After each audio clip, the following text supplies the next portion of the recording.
crisis is a good thing or a bad thing? Who thinks crisis is a bad thing? Raise your hand.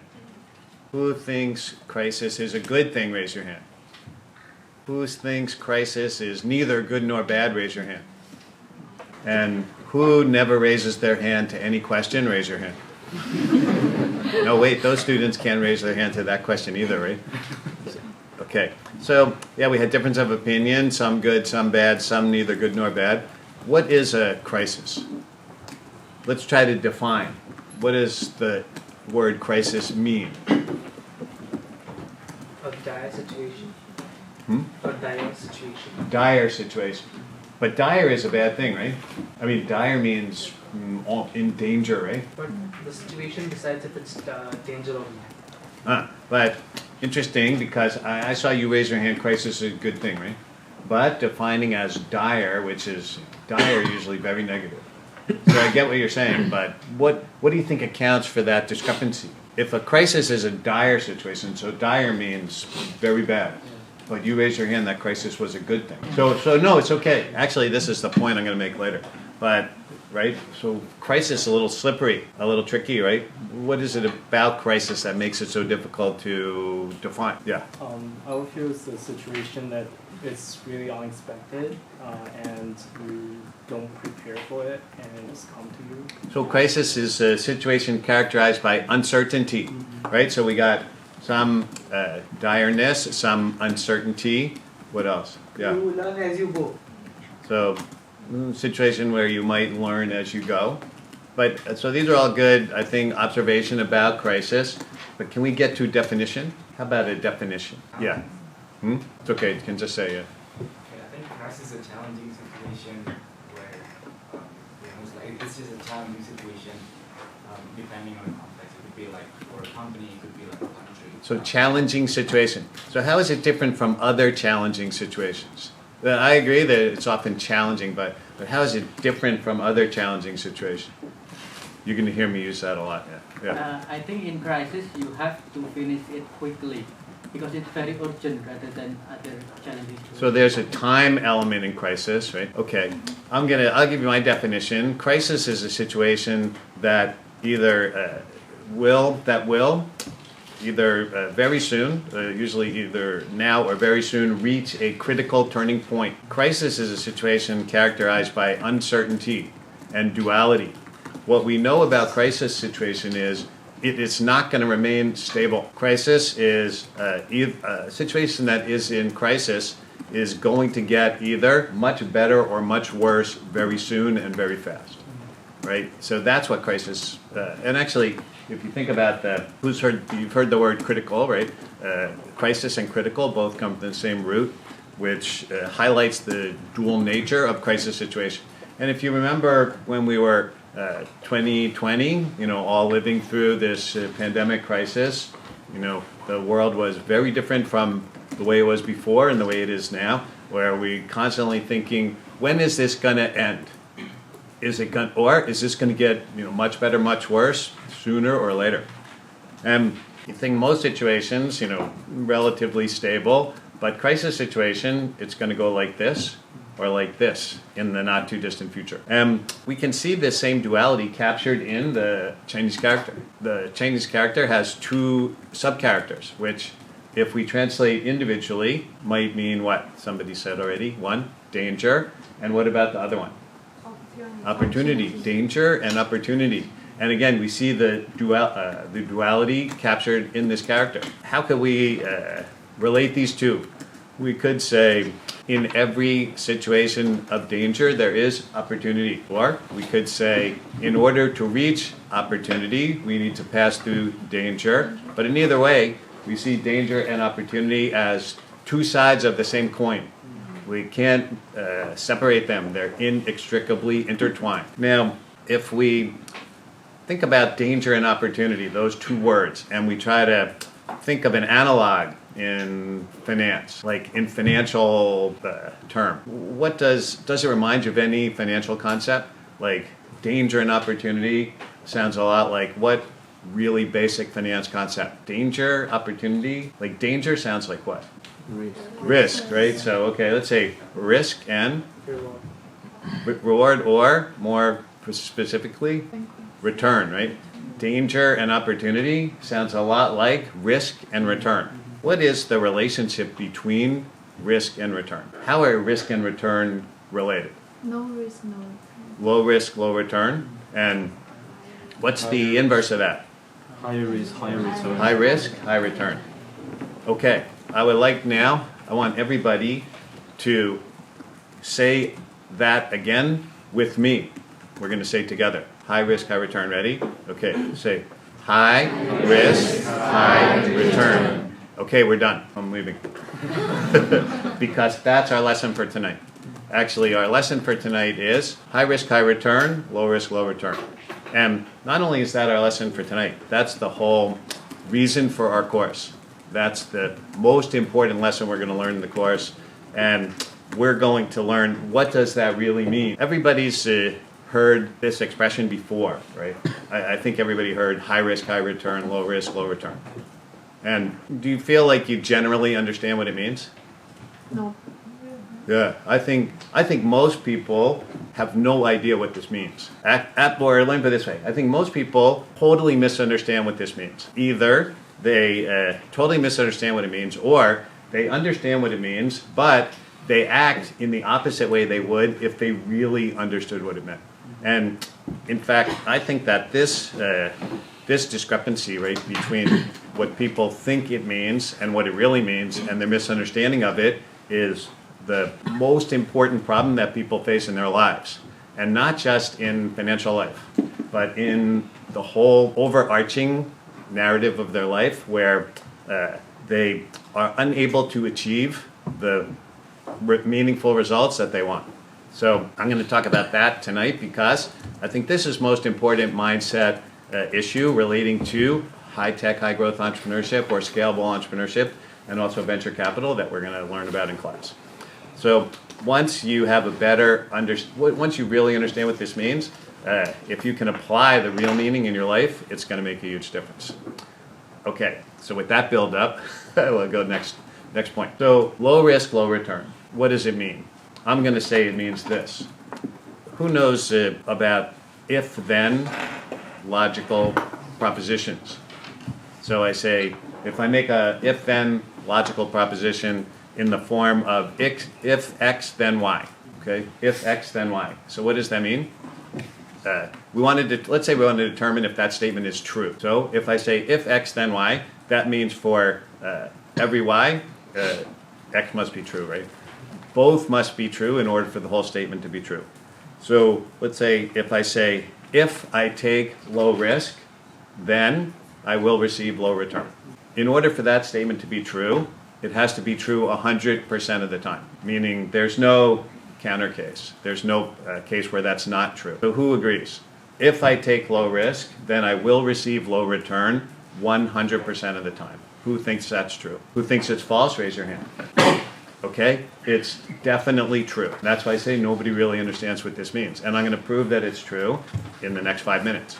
Okay, and actually, I'm going to prove not only is it true, but it's always been true, it's true today, and it will always be true in the future. It can never be false. And okay, let's say if it's true 99.99999% of the time, is it true? No, it has to be 100%, but we're going to get there. Okay, and how am I going to prove that? We'll prove with, start proving with a quick game. This game is called Me Against You. So, not in a bad way, it's just we have two sides. On one side is me, and the other side is 55 students.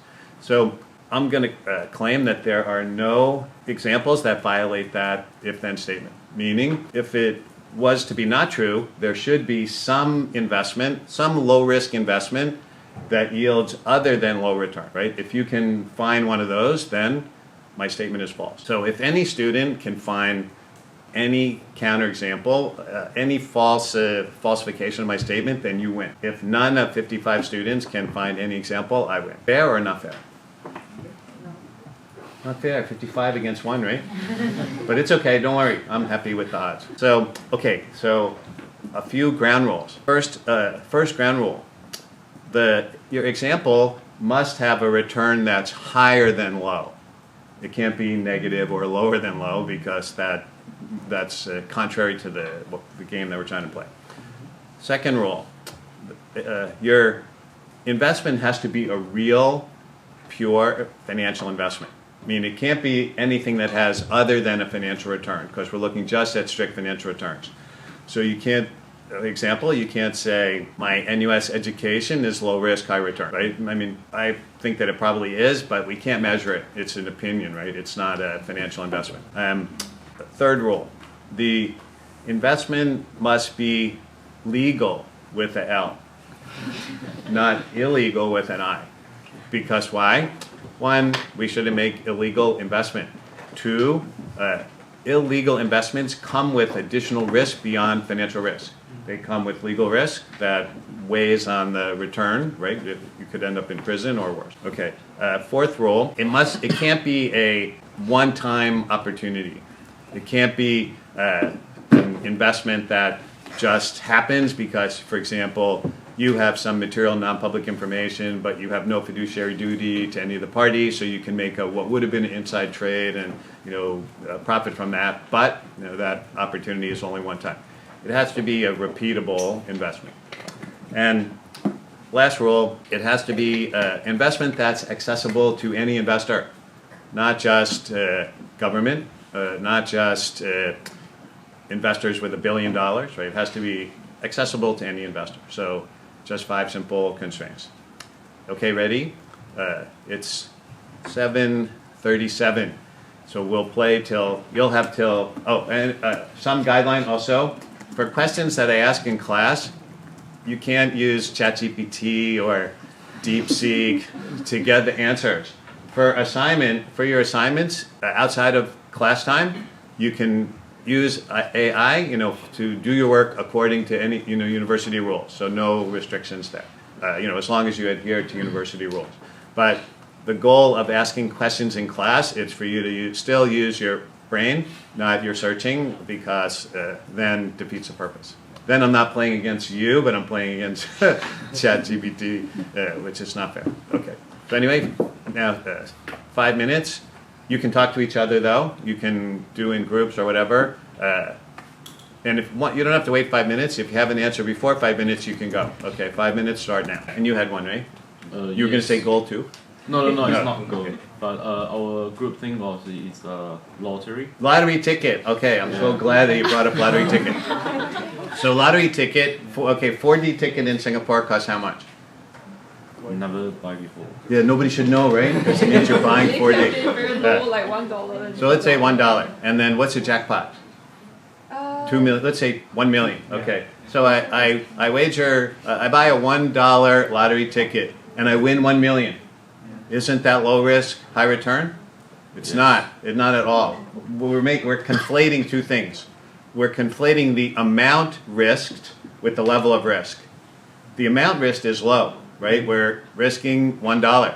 But our risk is actually, you can't even calculate the risk in lottery using traditional risk measurement because lottery is what's called a negative expected value bet, meaning lottery ticket is a guaranteed loss. Every time you buy a lottery ticket, you lose money. Even if you win the lottery, you lost money. Now, how can that work in real life?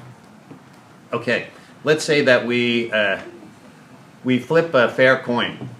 So we flip a coin, heads or tails. And our bet here is, if it comes up what you called, you win. If it doesn't, you lose, right? So I flip, you call tails, lose. You pay me, let's say you pay me $2 if you lose. If you win, I pay you $2. So that's a fair bet. Now, what's the risk in that bet? What's the level of risk? It's 50%, right? 50% of the time you're going to win, 50% of the time you're going to lose. Although, actually, it's not, You know that when we flip coins in real life, they come up heads about 51% of the time. Now, this is not because there's anything special about heads. What happens in real life is the coin flip comes up on the side that was up 1% more than the other side. So, and most people start with heads up. So yeah, if you're flipping for real money, call heads. But let's say we use a computer program that gives us real 50%, 50%. Now, the level of risk here was 50%, and you bet $2. What if you bet $2 million? What's the level of risk? Increase. No, it's exactly the same. It's still 50%, right? The coin doesn't know how much money we're betting. Like, the risk level doesn't know what's the amount. So risk level is independent of amount risk. Now, of course, we use risk to mean lots of different things in plain language, right? So if you think about my overall financial risk of $2 million for most people, for everybody, it's much more than $2. But in pure, financial term, risk level is the same. Amount risked is different. And how does lottery work? Lottery works like this. Okay, let's flip a coin. If you lose, you pay me $1. If you win, I pay you 60 cents. You want to play that game? No. That's the lottery. That's how lottery works. Lottery is negative expected value. So if you look at the way the lottery payout is, like for example, if your odds of winning are 1 in a million, then the lottery pays you 800,000 when you win. So you lose 200,000 every time you play.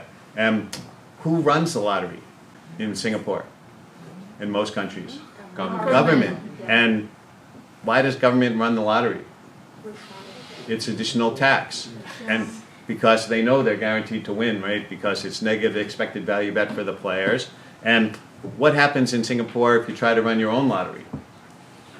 Get caned. Go to jail, right? Government makes it illegal for individuals to run their own lottery because government maintains a monopoly on negative expected value games. It's the same thing, okay, in Marina Bay Sands. You go in a casino in Marina Bay Sands, you can also make bets and win money. But every single game in the casino except poker is a negative expected value bet for the player. Okay, how does this work? You know the jackpot machine in the casino. For every $1 bet, how much do you think the jackpot machine pays back? In Singapore casinos, it pays back, I think, like 90 cents, which is so bad. Like Las Vegas casinos pay back 99 cents for every $1 bet. Isn't that good? That's pretty good, right? Every $1 bet, get 99 cents? No, it's the exact same thing, right? What does it mean? If a jackpot machine for every $1 bet pays back 99 cents, that means after 100 spins, you lost all your money. Every time, guaranteed. Over the long run, all players will lose all their money after 100 spins. So that's why casinos make hundreds of millions of dollars a year, and gamblers walk home with no money. Okay, so yeah, now you might say, what about running a casino? Casino, isn't that high risk, low risk, high return? But not really, because casino games are only part of the casino business. Casino are, especially in Singapore, they're hotel resort casinos. So they're competing in the leisure travel market. And leisure travel market is medium risk, medium return. So if you look at casino stocks, they're a little more higher risk, high return than most stocks, but still not low risk, high return. They all got crushed during the pandemic, for example. Okay, other examples. Agricultural lands or land. Land. Okay. So real estate, right? Real estate investment. So there's two types of real estate investment. Commercial and residential. So residential real estate, long-term return in most markets is about 3%. Commercial real estate, a little higher, about 8%. So because why? Commercial real estate is more risky.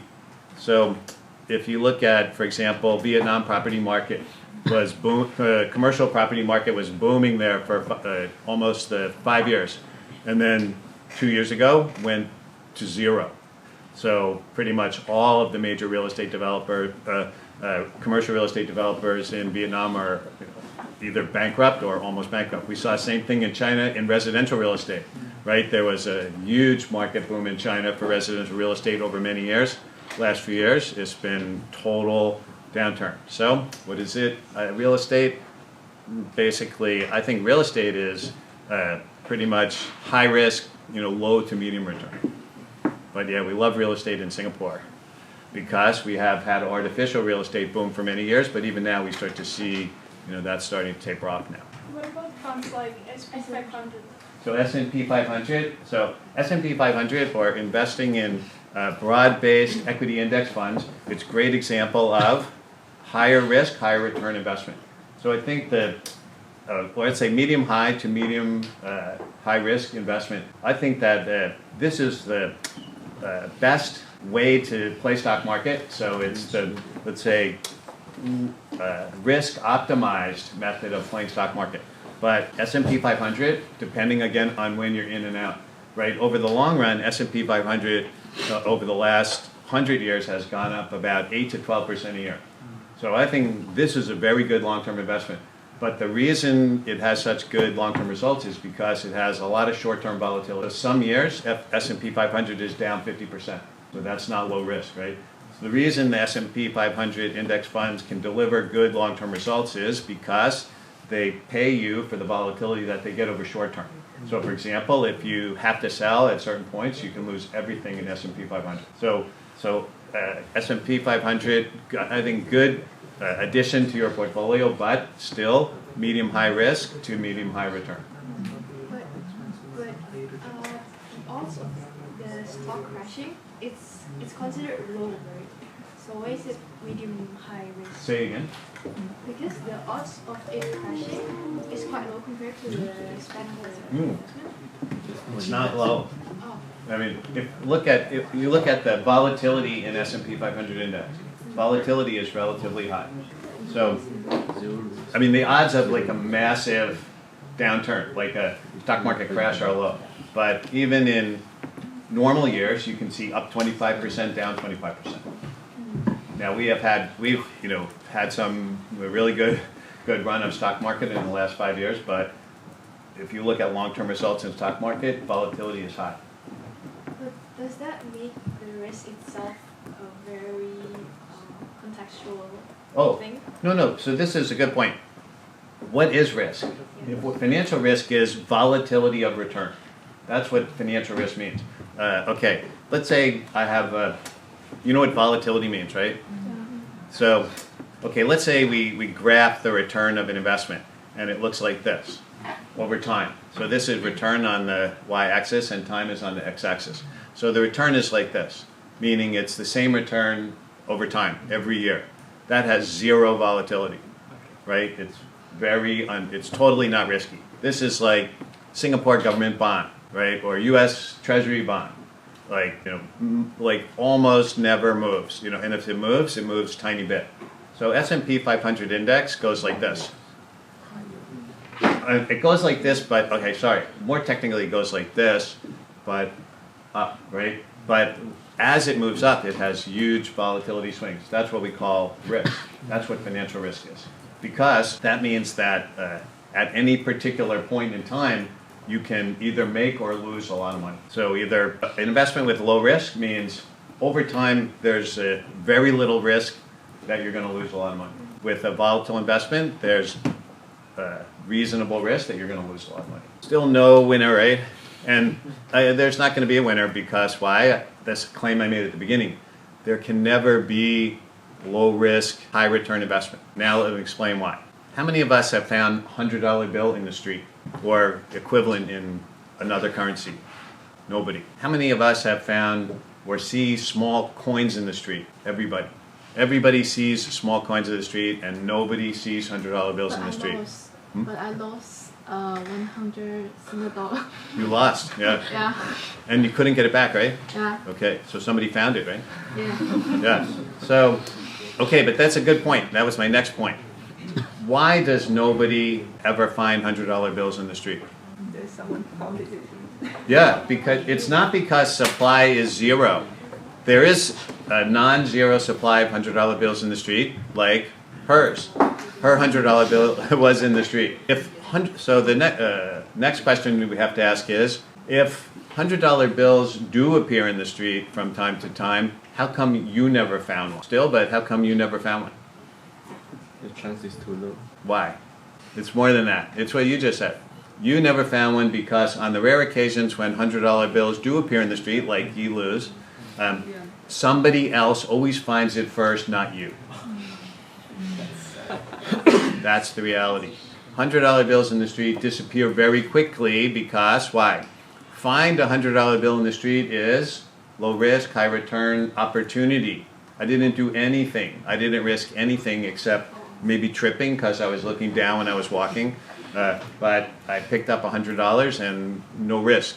So I'm going to soften my original statement when I said there are no low-risk, high-return investment opportunities to say there are no exploitable low-risk, high investment opportunities. Meaning there are high-risk, low-risk, high-return investment opportunities that appear from time to time, but you can't exploit them because they disappear too quickly. And just how quickly do they disappear in modern markets? My favorite example of this is high-frequency trading. Who's familiar with high-frequency trading?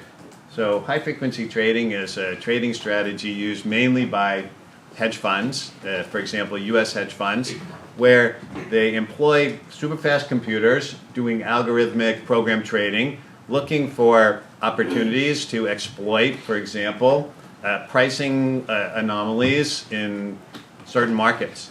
So in one case, about 15 years ago, a US-based hedge fund identified that two commodity exchanges in the US, so New York Commodity Exchange and Chicago Commodity Exchange, were trading the same commodities and they were open trading.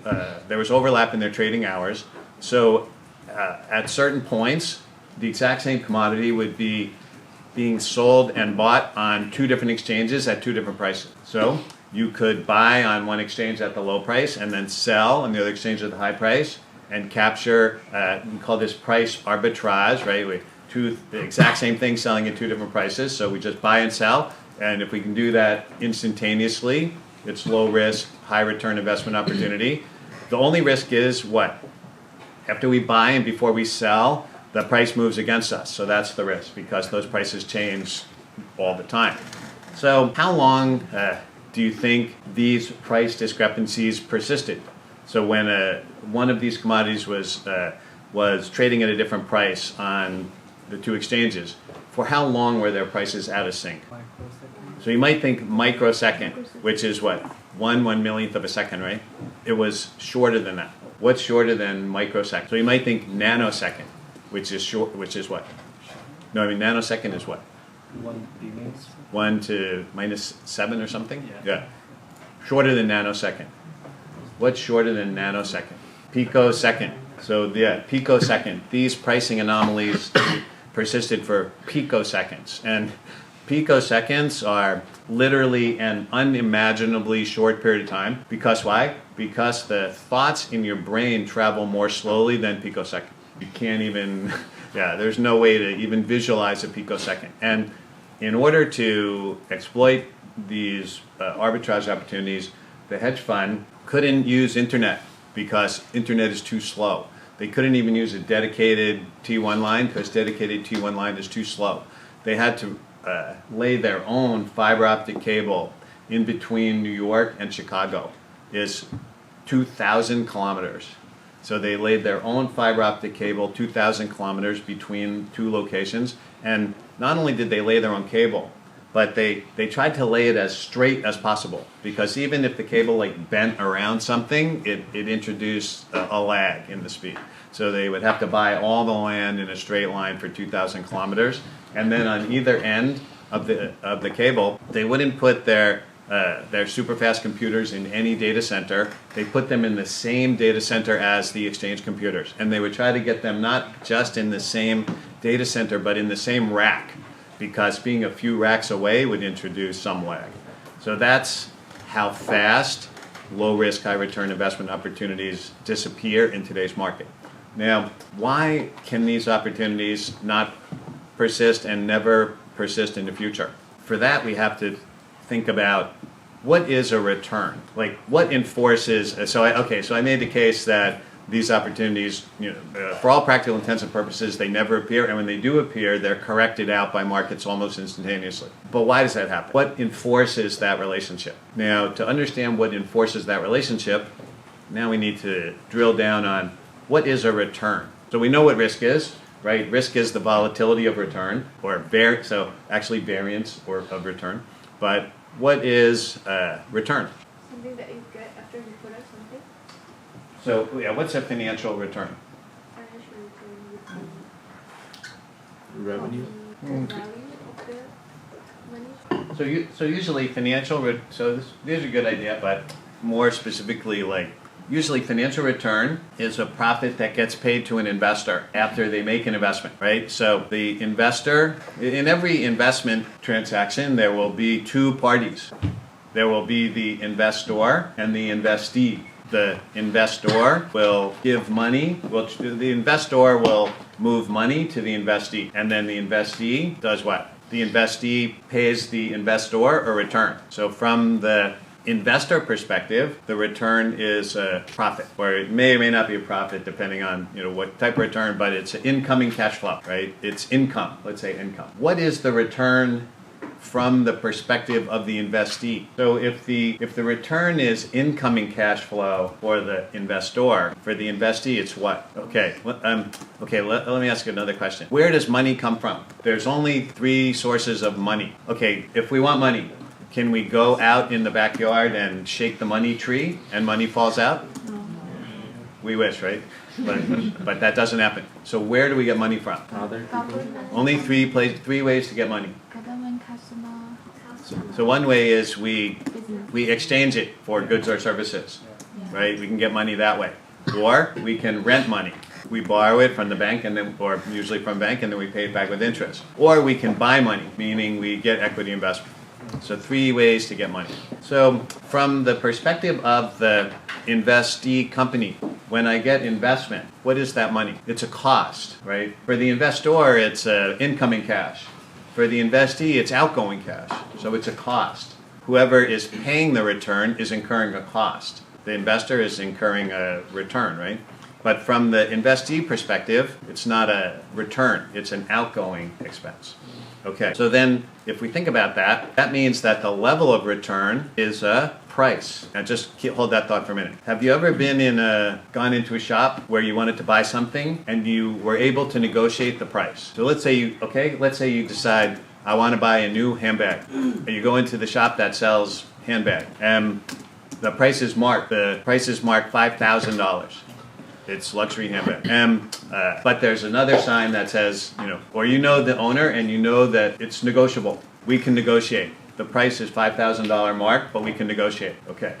What is your offer? What price do you offer? Any more information?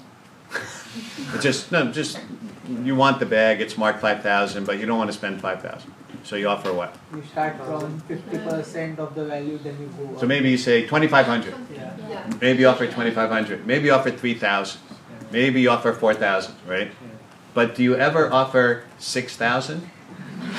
No way. No. Who offers 6,000? Nobody, right? Nobody ever offers 6,000 when the price is marked 5,000. Because why? It's stupid to do that, right? You're overpaying by $1,000 for no reason, correct? Nobody offers 6,000. Go back to our investor and investee. If the investor is buying shares in the company in this case, right? Because we're looking at an investment of cash for shares, okay? So investor is buying shares from the company. What is the company buying? In every buy-sell transaction, we can look at it from two sides, right? We can look at one side is buying and the other side is selling, or reverse. So in this case, the investee is buying what? They're buying money. They're buying money with shares, right? So they use shares to purchase money. And what is the price that they pay for that money is the return that they promise to investor. Okay, so let's hold that thought for a minute. Now, I'm going to talk about a toy market. We have a toy market with investors on one side and companies on the other side. In this market, all companies have a known risk level and a known return level. It is 1, 10 is high for both risk and return. And all participants in the market, other companies and investors all know everybody's numbers. And any change in the numbers communicated real time. Okay, so I'm a company, the company we're going to examine for a minute is risk level 5. What return do they pay? No, they can never pay 4. Why can't they ever pay 4? Everybody knows the risk and return levels of the company, right? So company of risk level 5 must pay return 5 because no investor will buy this company risk level 5 paying return 4. Because why? Because that's a high risk, low return investment opportunity. So the minimum return that investors will require is 5 for all risk level 5 companies. And any company that tries to sell below 5, nobody will buy. So they'll have to increase their return up to 5 to get anybody to buy. Okay, so risk level 5 companies always offer level 5 return, and then investors will buy. Suddenly in this market, one risk level 5 company starts to offer return 6. What happens? Now, okay, question 1. Why are they doing that? They must need cash now, right? We could say they probably have a short-term need for cash. And they're willing to do what? They're like the idiot in the store now, right? Paying $6,000 for a $5,000 handbag because they should be able to buy money for return 5. Instead, they're paying return 6. But they're not stupid. They have this short-term need for cash. So how does market react? Now all investors buy this company because now what is it? It's a what? Low risk, high return investment, right? It's risk level 5, it's offering return 6. So all capital flows into that company. For how long does a company want to offer return 6? As quick as they get. As short a time as possible. So as soon as they have failed their cash requirement, return drops down to 5. And it's always going to be like that. This is because what? What determines, as soon as we start to recognize that return is a price, it's a price that investees pay for capital, then we understand why there can never be disequilibrium between risk and return. Because why? What is the equilibrium price for every good or service in every market? It's the price that sets supply and demand equal. That's it. So supply and demand of capital forces will always drive any disconnect between risk and return back to equilibrium as fast as possible. And we see in modern financial markets, this happens in picoseconds. So that means what? This is why there never were, never are, and never will be any exploitable low-risk, high-return investment opportunities. So what does that mean, and why do I spend 45 minutes at the beginning of every class to talk about this? Okay, so there's no low-risk, high-return investment opportunities. There's only low-risk, low-return, and high-risk, high-return. How many of us want higher return? Right? How many of us want higher return than we currently have? Meaning, how many of us want more money than we currently have? Yeah. This is the only question I ask in class that everybody, answers yes. Okay. How many of us are willing to take much more risk than we're currently taking? Yeah. So there you see, right? You saw the big disconnect. Everybody wants more return, but a lot of us don't want to take any more risk. And actually, our class is outlier because it's already entrepreneurship class. You know what I mean? So if I ask this question, it's not entrepreneurship class. Everybody wants high return. Nobody wants to take more risk. And even in our class, about half students don't want to take more risk. But it's impossible. You can never increase your return without increasing your risk. So if you are dissatisfied with your current return, then you need to take more risk. If you're not willing to take more risk, you need to become satisfied with your current return. And I believe that this concept actually extends way beyond just financial risk. I think it extends to all kind of risk. Career risk or emotional risk or whatever risk you take or don't take, the same formula applies. I get a lot of times student, actually I had, get a lot of message from student, well, what should I do, career or the next choice that I'm going to make, and it's so difficult to do the thing that I want to do, so I'm going to do something else. But this is exactly the opposite of what we need to do, right? If something is very difficult to do, then what does that mean? Yeah. This means when something is very difficult to do, this means when we do it successfully, we generate very meaningful results. If something is easy to do, when we do it successfully, we generate meaningless results. So the relationship between meaning and difficulty is the same as the relationship between risk and return. If we want meaningful results, we have to do difficult things. If we want very meaningful results, then we have to do very difficult things. So when a lot of times when we look at options and we say, oh, let's do the least difficult. So we have just made the decision that guarantees will get the least meaningful result. Why did we want to do that? Okay, so risk and return. Now let's see if now let's look at this from an investor perspective. We have two startups that we can invest in. And the startups are pitching to us, and we believe their pitch to be true. So startup A says, we have a great idea. We have innovative product, it solves painful problem for customers in a fast-growing market with a good strategy to execute and very strong team, 100% guaranteed to succeed. Startup A. Startup B says, we have a great idea, innovative product, solving painful problem for customers, fast-growing market, great execution strategy, really strong team, 97% likely to fail. Okay, so which investment do we want, A or B? A. B. So you didn't hear anything that I said so far, right?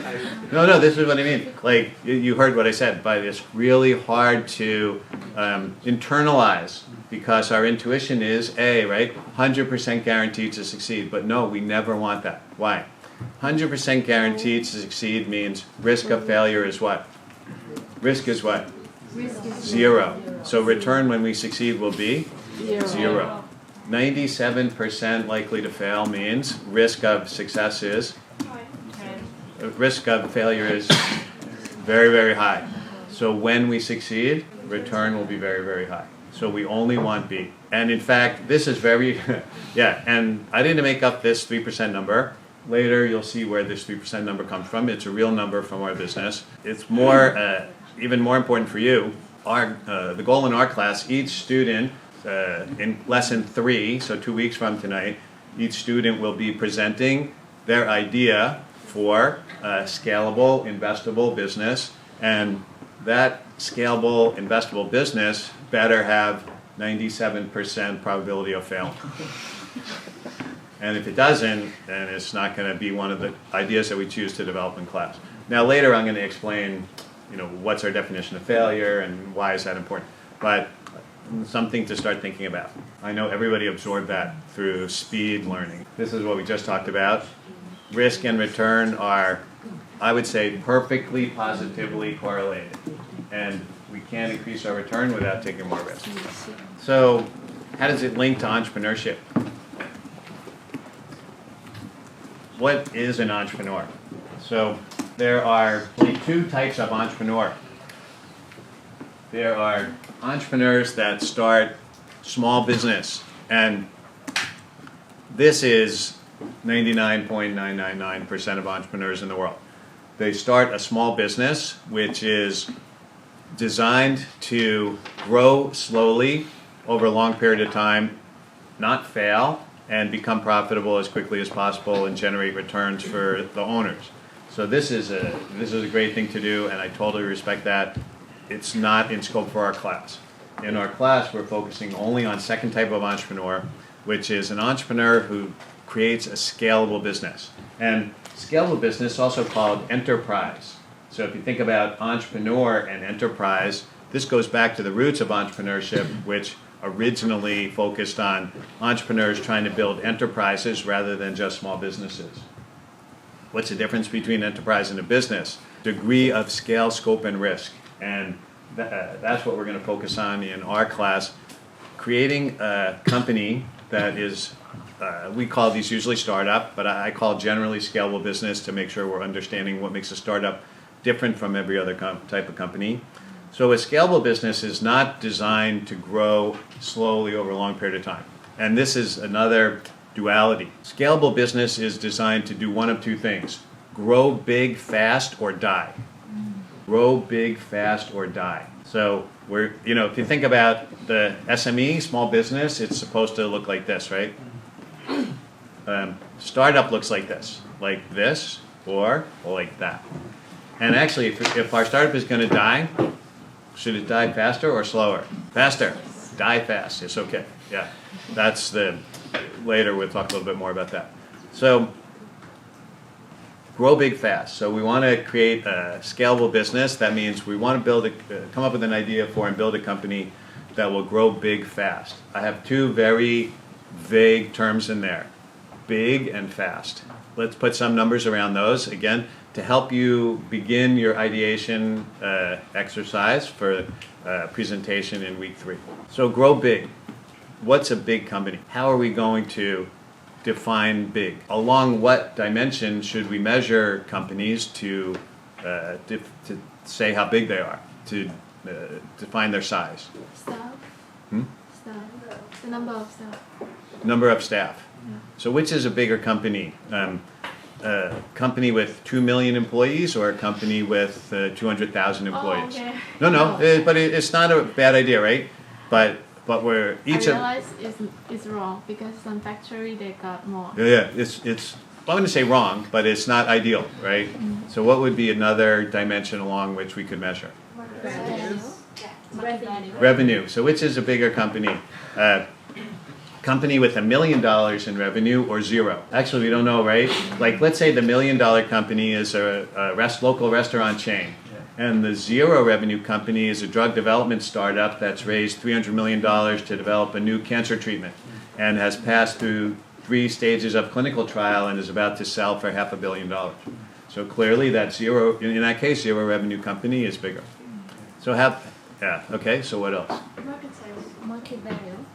Market value. So we're going to use enterprise value because enterprise value is a metric that is applicable and comparable across all stages of development, all markets, all geographic markets, all vertical markets, all sectors. So which is bigger company? A $1 billion company or a $1 million company? Billion. That's it. So we don't have to worry about any other differences between the 2 companies. So we'll use enterprise value as the metric to measure.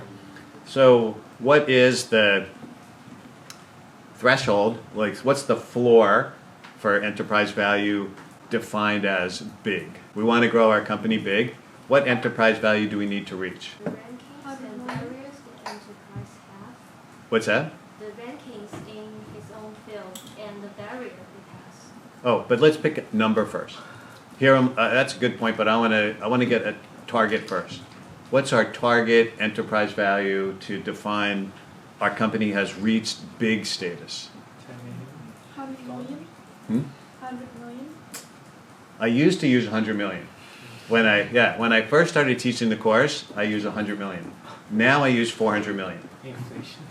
Yeah, it's not just straight inflation, but it's later I'll explain where that number comes from. But basically, it's the average value of startups that exited an M&A transaction.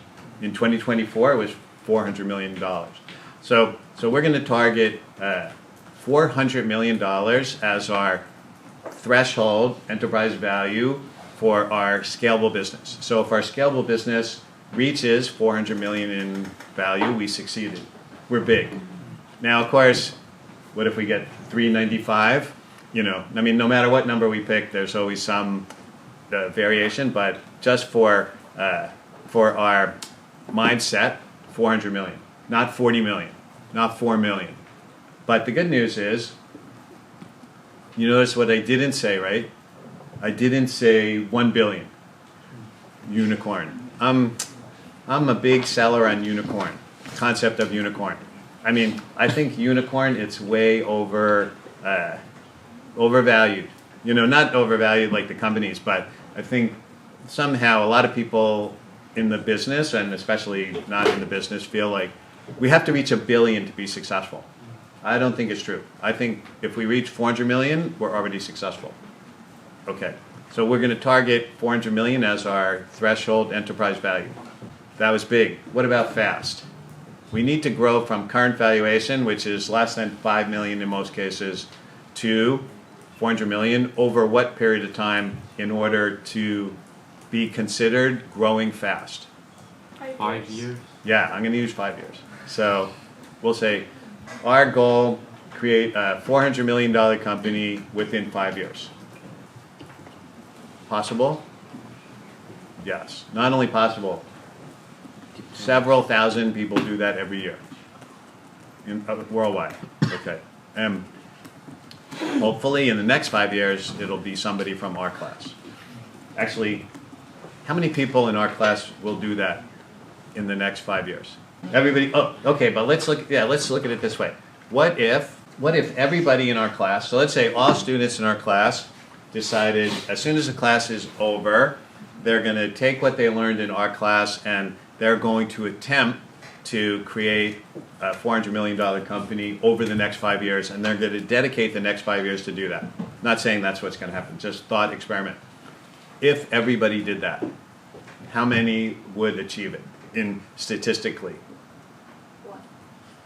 Yeah, somewhere between, I would say in a group this size, probably 2. It's on average about 3%. So, 1.65, so I think we round to 2 people, right? But it's highly likely, highly probable based on, the best statistical studies that we have of this process, that 1 or 2 people would do that. So, yeah, so just look at the person on your left, look at the person on your right. So, one of those people, or you, could be doing this, have a very good, almost, I would put it this way, there's close to 100% probability that 1 to 2 people would do this. So, and we even know who some of them are because they're raising their hand. But that's what we're going to learn how to do in our class. So how do we do that? How do we create a scalable business that reaches this type of enterprise value within 5 years? We need a team, we need an idea and a plan, and we need investors. That's it. We need the right team, we need the right idea, we need a good plan, and we need investors. So we're going to simulate all of these in our class. We're going to form a team around an idea. We're going to get our ideas from you. You're going to come up with the ideas. We're going to have 55 or 53 1-minute pitches in week 3 of potentially scalable business ideas. Then we'll pick the best 7 to 10. You'll pick the best 7 to 10 of those ideas, and you will form teams around those ideas. Then you'll write a business plan, create a pitch deck, and build a financial model of that business, and then you will present it to investors in a simulated investment pitch. So 13 weeks from tonight, you'll be presenting your scalable business idea to a panel of VC angel investors. And those investors are going to say what? They're going to say, wow, these are some of the best pitches that I've seen in the last 10 years. Yeah. You remember that I said that now, right? I said that in class 1, and you remember that when you do your final pitch in week 13, and then you get the feedback from investors. How do I know that's going to happen? No, it happens every time. It happens almost every time. Because why?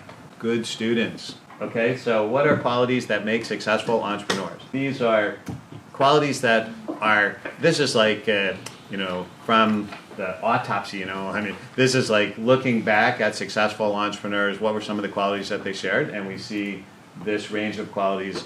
Now, most of these almost all these qualities are not binary, they're on a scale, so you can think about where do I fall on the scale of these qualities. Am I, for example, highly committed, highly motivated, highly risk-taking, or low commitment, low motivation? So that can affect how satisfying a career in entrepreneurship might be for you.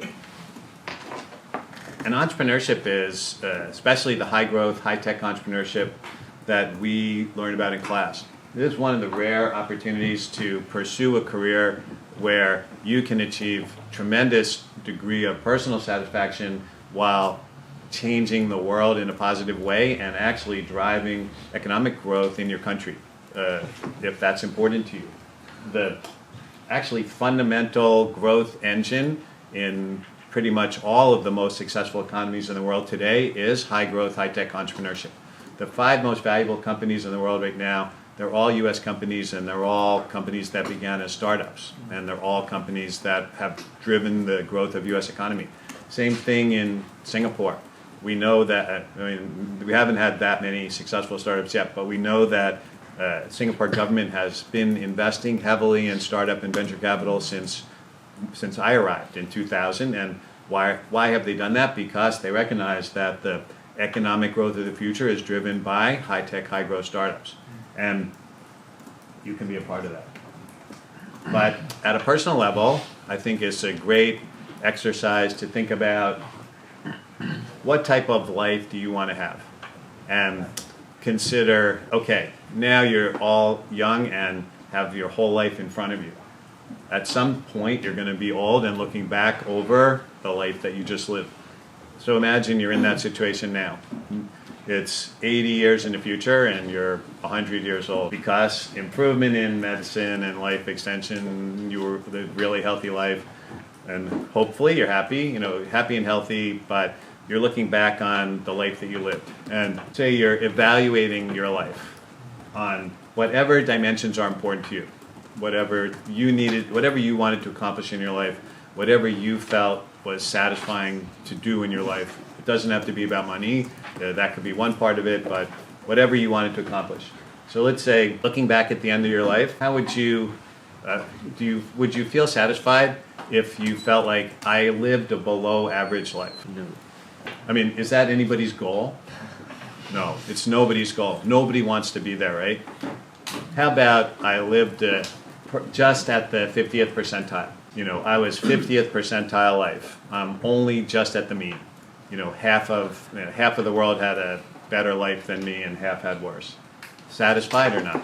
If you think you would be satisfied, I know you wouldn't. No, you know why? Okay, you know what's the average grade in university? Average grade, 50th percentile grade. It's B minus. Yeah. How many when you get B minus in your course, how do you feel? Are you happy? No, nobody's happy, right? You got B minus, so you're at 50th percentile, you're miserable. Like B minus. My teammate got A. How did I get B minus, right? I mean, it's like that. I know I get all the emails after class. So every course you want what? A. Or A plus, even though no difference between A and A plus, but still want A plus, right? So how about for your whole life? Everybody wants to have A or A plus life. Above average to extraordinary. It's human nature. So that's great. So how are you going to do that? What's your plan to accomplish that? And the really good news is, as an entrepreneur, a scalable entrepreneur, you will accomplish that. Meaning, okay, there's only some things on this list that are guaranteed. Most of the things are not guaranteed. But as a scalable entrepreneur, I can guarantee you will have an extraordinary life. It may be extraordinarily good or extraordinarily bad, or it may be extraordinarily good sometimes and bad other times. But it won't be an ordinary life. It won't be an average or extraordinary life. You will have an extraordinary life. And if you put any effort into it at all, you will create something of value from nothing, because that's what entrepreneurs do. You may, most of you won't become super rich, because most entrepreneurs don't become super rich. But some will. And in fact, when we look at the 20 richest people in the world today, they all achieved their level of wealth only 2 ways. What were those 2 ways? So what's the most common? Number 1 is what?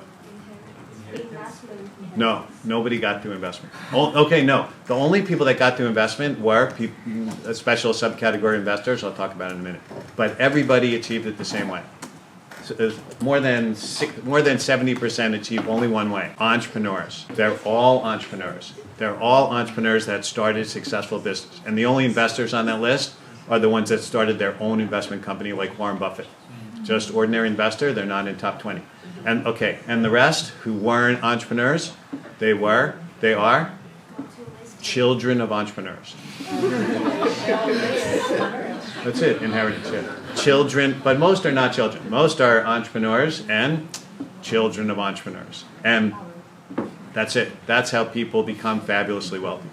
They become wealthy achieve that kind of wealth through entrepreneurship. And even in top 100, there are no employees, none. Now, again, I'm not saying you should want to be top 20 or top 100, but if you are, money motivated, which a lot of people are, this is the way to make the most possible money. At the same time, it's a great example, it's a very rare example of something where you can do very well for yourself while also doing good for others, because you do something meaningful as an entrepreneur. You can make a difference. You can change the world in a positive way. You leave something of value behind after you are gone. That's what successful, scalable entrepreneurs do. And some people take very cynical view of this. You know, did anybody watch the HBO series Silicon Valley? If you haven't watched, you should definitely watch. It's super funny but realistic about life in Silicon Valley and startup. And one of the running jokes throughout the whole series is all the entrepreneurs say they want to change the world. No matter what the product is, we're changing the world with blah, blah, blah, blah, blah, blah, blah. You know, it's some product that's obviously not changing the world. But I'm not cynical about this because the most successful entrepreneurs that I've known really did set out to change the world and really did change the world in some way. And I think you don't become successful entrepreneur because you want to make money. Nobody does that. I mean, I never saw anybody do that. Now, do successful entrepreneurs want to make money? Yes. But that's not the primary motivation. Primary motivation is change the world in some important way, and when you do that successfully, you make a lot of money. So what are some of the obstacles to successful, scalable entrepreneurship? Lack of entrepreneurial skills, which we will develop in our course. Attitude toward risk, which I tried to begin adjusting in lesson 1. Cultural attitude toward failure, which I'm going to discuss next. And entrepreneurial success is difficult, but we already know that's not an obstacle, that's actually a good thing. I like to dispense with luck because when I talk to a lot of people, what makes successful entrepreneur, they say luck, which cannot be true. Because why?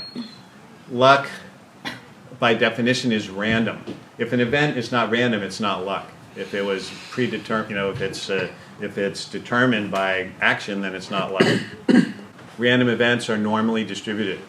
So if we distribute luck for every person, it's going to be the long run equal amounts of good and bad luck. Now, this doesn't mean that some luck isn't more important than others, but in the long run, it doesn't mean anything. So I always say luck is excuse for losers, right? I'm failing because I'm unlucky, or he succeeded because he's lucky. Don't believe it.